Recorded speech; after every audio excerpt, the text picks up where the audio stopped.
و دہشت گردی کے خلاف کیے جانے والے اقدامات کا احاطہ کرنا ہے۔ سب سے پہلے میں آپ کو دہشت گردی کے خلاف افواج پاکستان کی جانب سے کیے گئے انٹیلیجنس بیسڈ آپریشنز، بالخصوص تیرہ ویلی میں فتنہ الخوارج اور بلوچستان میں دہشت گردوں کے خلاف آپریشنز کے ساتھ ساتھ دیگر اہم امور کا جائزہ پیش کروں گا۔ سب سے پہلے 2024 کے پہلے 8 ماہ میں کاؤنٹر ٹیررزم کی مد میں ہونے والے آپریشنز کا احاطہ کرتے ہیں۔ دہشت گردوں اور ان کے سہولت کاروں کے خلاف سیکورٹی فورسز اور قانون نافذ کرنے والے اداروں کی جانب سے اب تک رواں سال میں 32,173 مختلف نوعیت کے انٹیلیجنس بیسڈ آپریشنز کیے گئے ہیں، جن میں گزشتہ ایک ماہ کے دوران آپریشنز کی تعداد 4,021 ہے۔ گزشتہ ایک ماہ میں آپریشنز کے دوران 90 خوارج کو واصل جہنم کیا گیا۔ یہاں یہ بات قابل ذکر ہے کہ دہشت گردی کے اس ناسور سے نمٹنے کے لیے روزانہ کی بنیاد پر 130 سے زائد آپریشنز افواج پاکستان، انٹیلیجنس، پولیس اور دیگر قانون نافذ کرنے والے ادارے سر انجام دے رہے ہیں۔ سال 2024 کے گزشتہ 8 ماہ میں کاؤنٹر ٹیررزم کے آپریشنز کے دوران 193 بہادر افسران اور جوانان نے جام شہادت نوش کیا۔ پوری قوم ان بہادر سپوتوں اور ان کے لواحقین کو خراج تحسین پیش کرتی ہے۔ فتنہ خوارج اور دہشت گردی کے خلاف جنگ آخری خارجی اور دہشت گرد کے خاتمے تک جاری رہے گی انشاءاللہ۔ یہاں میں آپ کو انسداد دہشت گردی کے حوالے سے سیکورٹی فورسز کی جانب سے کیے جانے والے ایک اہم اور کامیاب آپریشن کی تفصیلات سے آگاہ کرنا ضروری سمجھتا ہوں۔ 20 اگست 2024 سے وادی تیرہ میں فتنہ الخوارج اور نام نہاد کالعدم تنظیم لشکر اسلام اور جماعت الاحرار کے خلاف کامیاب انٹیلیجنس بیسڈ آپریشنز کیے گئے۔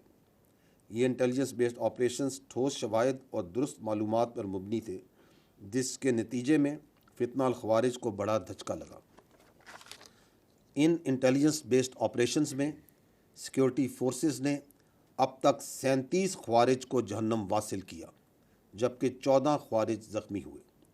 جہنم واصل ہونے والوں میں انتہائی مطلوب خارجی لیڈر ابو ذر عرف صدام بھی شامل تھا۔ ان انٹیلیجنس بیسڈ آپریشنز کے دوران ہمارے 4 بہادر جوانوں نے انتہائی دلیری سے لڑتے ہوئے جام شہادت نوش کیا۔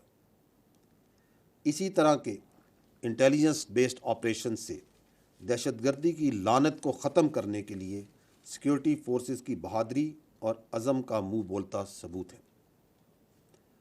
خواتین و حضرات، جیسا کہ آپ کو معلوم ہے کہ 25-26 اگست کی رات دہشت گردوں نے بلوچستان میں متعدد گھنونی دہشت گردانہ کارروائیاں کی۔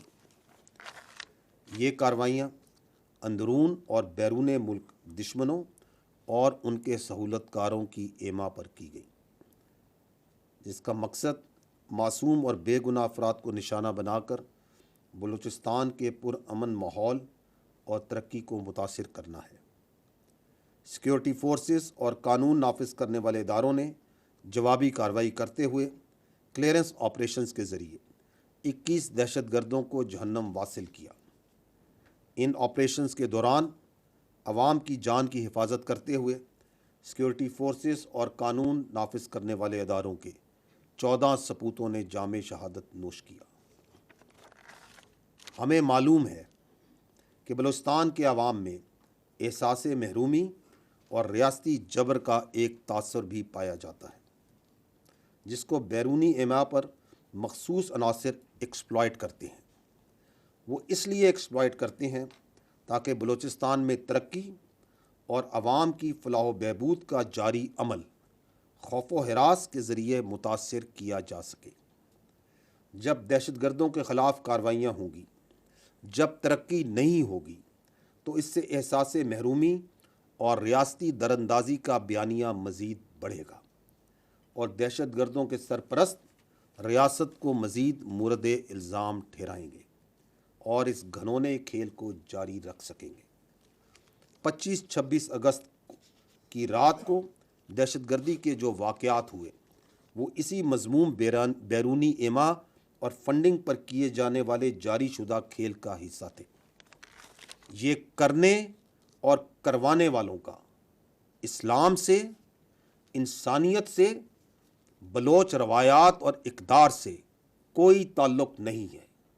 در حقیقت نہتے شہریوں کو اس طرح بربریت کا نشانہ بنانا اور اس پر فخر کرنا اس ظلم کو کرنے اور کروانے والوں کی ذہنیت اور مایوسی کی عکاسی ہے۔ یہاں میں دہشت گردوں اور ان کے سہولت کاروں کو جو کسی بھی شکل میں موجود ہیں ان کو واضح پیغام دینا چاہتا ہوں کہ شہریوں کی جان و مال اور بلوچستان کی ترقی کے دشمنوں سے ریاست آنی ہاتھوں سے نمٹے گی اور ان ظالموں کو کیفر کردار تک پہنچایا جائے گا، اور اس ضمن میں جاری آپریشنز میں کارروائیاں کی جا رہی ہیں۔ ہمارے لیے ہر پاکستانی کا خون مقدس ہے اور کسی پاکستانی کے خون کو رائیگاں نہیں جانے دیا جائے گا۔ خواتین و حضرات، جیسا کہ آپ سب کے علم میں ہے اور میں اپنی گزشتہ پریس کانفرنسز میں اس بات کا ذکر بھی کرتا آ رہا ہوں کہ پاک فوج خود احتسابی کے عمل پر یقین رکھتی ہے۔ پاک فوج کا خود احتسابی کا نظام ایک انتہائی جامع، شفاف اور مضبوط عمل ہے جو کہ ٹائم ٹیسٹڈ ہے۔ یہ خود احتسابی کا عمل الزامات کی بجائے ٹھوس شواہد اور ثبوتوں کی بنیاد پر کام کرتا ہے۔ یہ بات اہم ہے کہ جب بھی فوج میں قائم قوانین اور ضابطوں کی خلاف ورزی ہوتی ہے تو یہ مضبوط خود احتسابی کا نظام بلا تفریق تیزی سے حرکت میں آتا ہے۔ 12 اگست 2024 کو ISPR کی جانب سے جاری کردہ اعلامیے میں لیفٹیننٹ جنرل ریٹائرڈ فیض حمید کے خلاف کورٹ مارشل کی کارروائی کے حوالے سے بتایا گیا تھا۔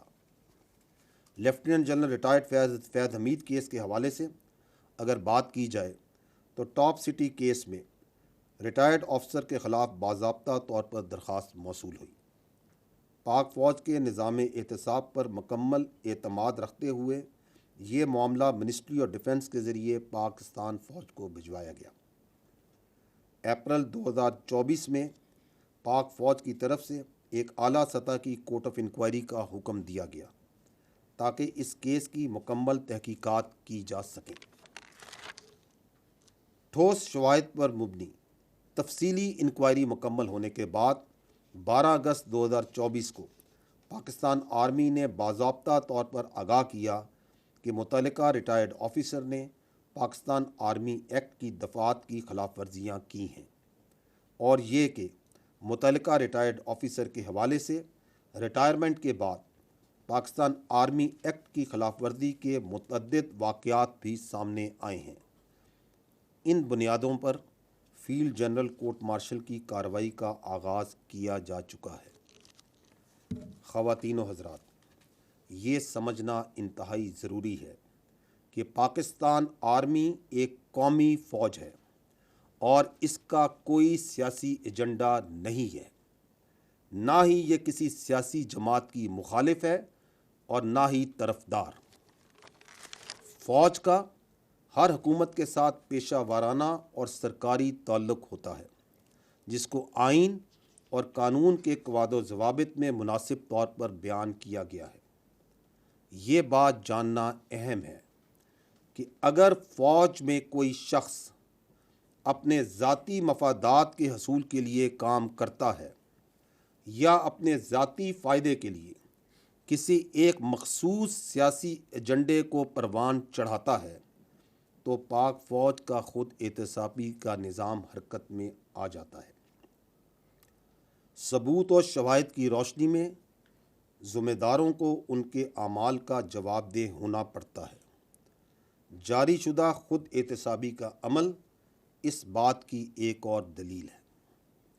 خواتین و حضرات، پاک فوج میں واضح اتفاق رائے ہے کہ فوج کو بحیثیت ایک قومی اور ریاستی ادارے کے طور پر کسی بھی مخصوص سیاسی مفاد کی تکمیل کے حصول کے طور پر استعمال سے محفوظ رکھا جائے گا۔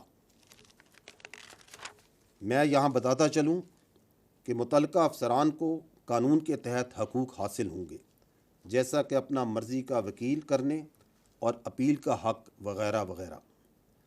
لیفٹیننٹ جنرل ریٹائرڈ فیض حمید کیس اس بات کا منہ بولتا ثبوت ہے کہ پاک فوج ذاتی اور سیاسی مفادات کے لیے کی گئی خلاف ورزیوں کو کس قدر سنجیدگی سے لیتی ہے اور بلا تفریق